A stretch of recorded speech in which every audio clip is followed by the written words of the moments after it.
that. Roger Stone joins us tonight. He's been in the news all day. He's the author of a new book called The Myth of Russian Collusion. Roger Stone, thank you for joining us.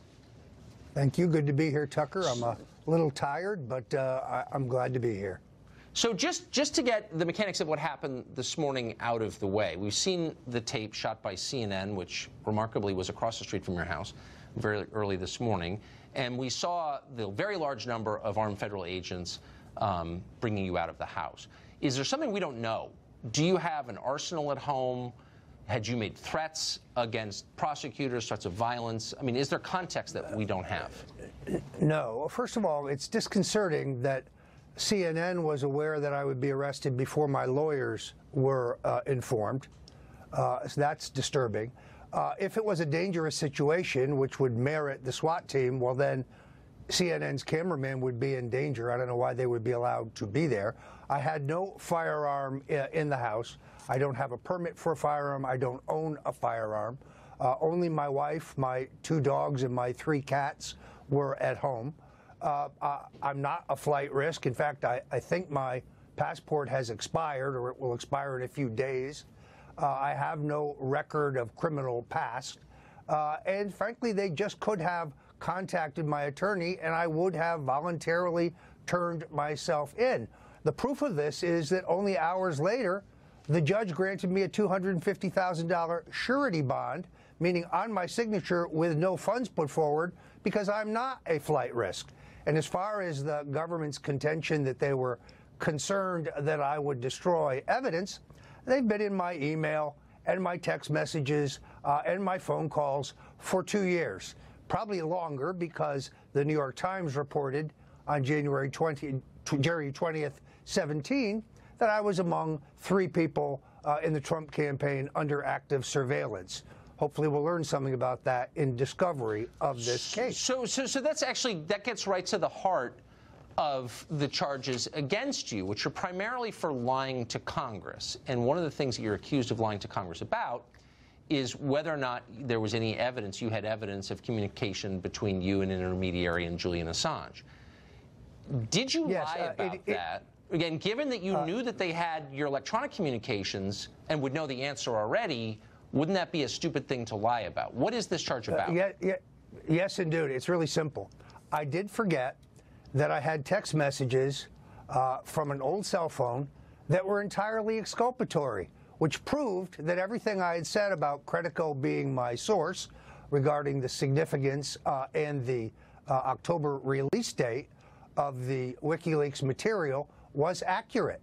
I believe he lied to the grand jury about that. That's been reported, but he appears not to be being prosecuted for perjury. But I forgot exculpatory information, and therefore I will.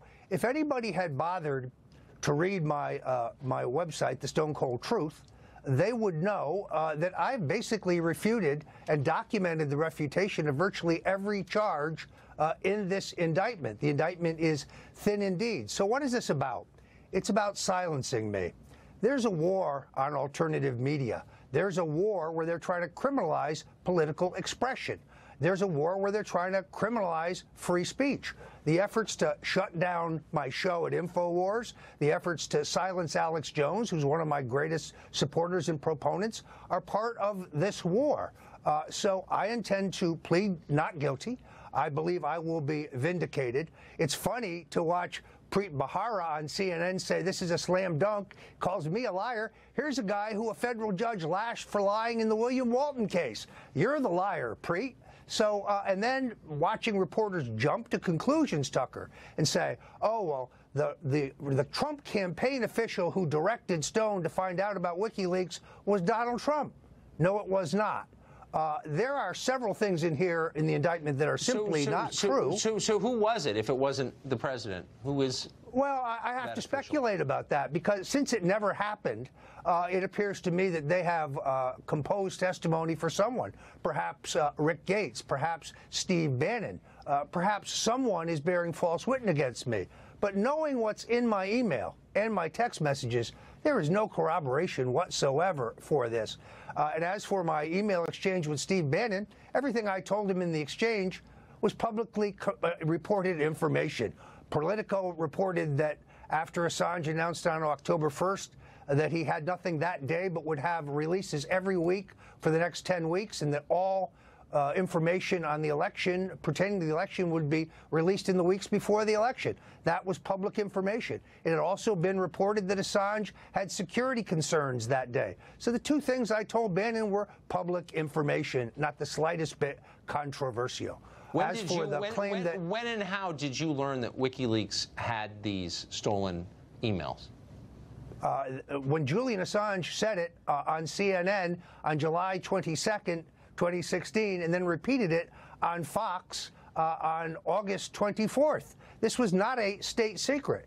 Randy Credico was the source who told me that the material was significant, dynamite, a bombshell, and so on, and that it would be released in October.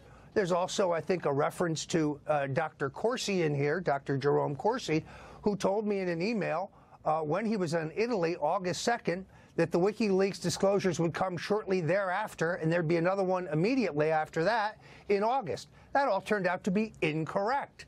So there's no evidence that I received anything whatsoever from WikiLeaks, that I knew the subject or the content of this material. Right. Well, that's being used to silence me. That's not even in here. The allegation, as far as I can tell from reading it, is that you lied to this congressional committee. Have you spoken to the president about this?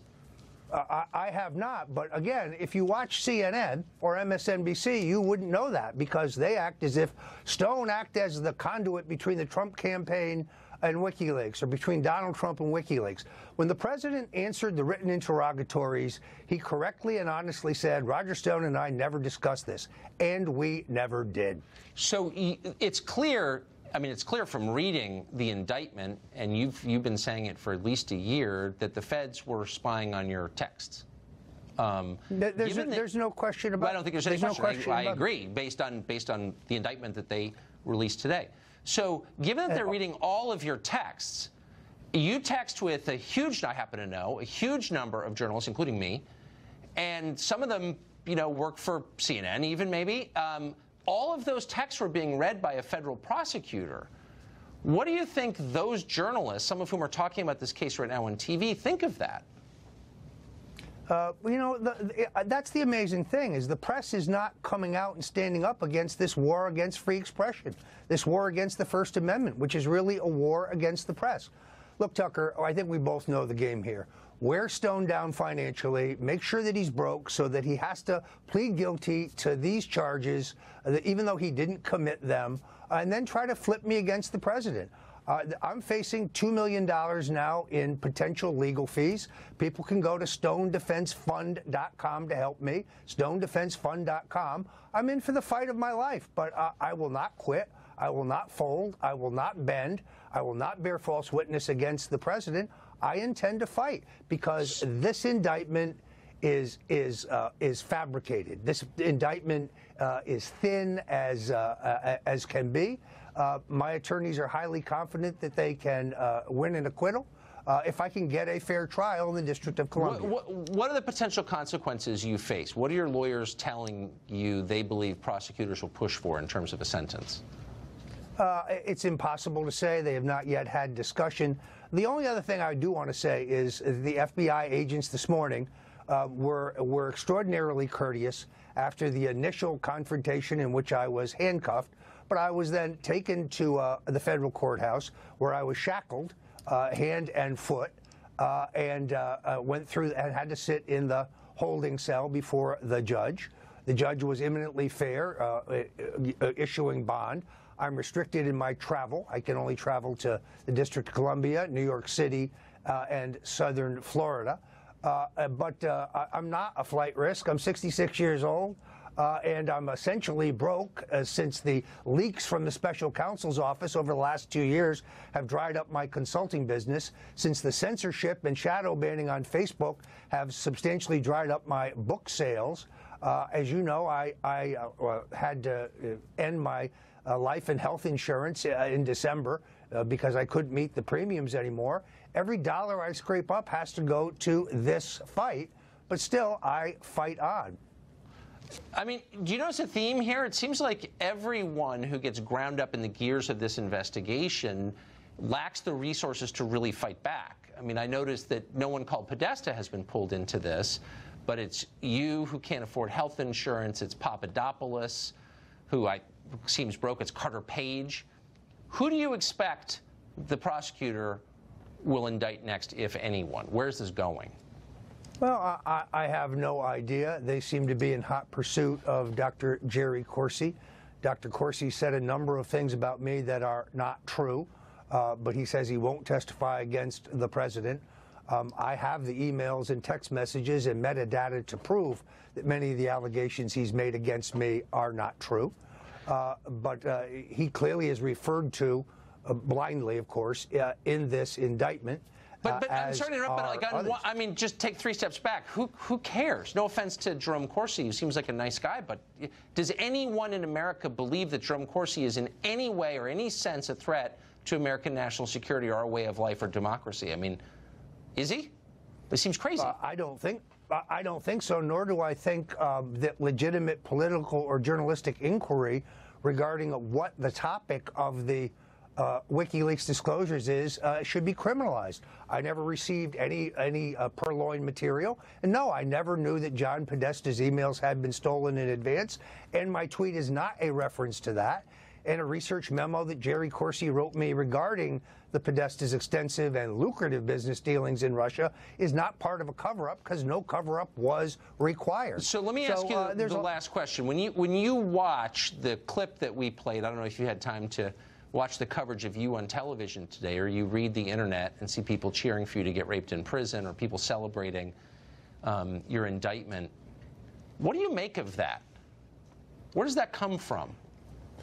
Well, I must tell you, we're in a very bad place in terms of our politics. I get 4 or 5 death threats a week. I can't go out to a public restaurant or an airport or travel by myself now because people want to mix it up. They don't want to just yell at you. Some of them want to take a swing at you. You know, I don't feel that way about them. I disagree with them, but I'm not for violence. I don't think violence solves anything. I agree. So it means, again, now I need security for my family, for myself, and that costs money, which is why I've asked the public for help. Roger Stone, we'll be following it. Thanks for coming on. Thank you very much. Thank you.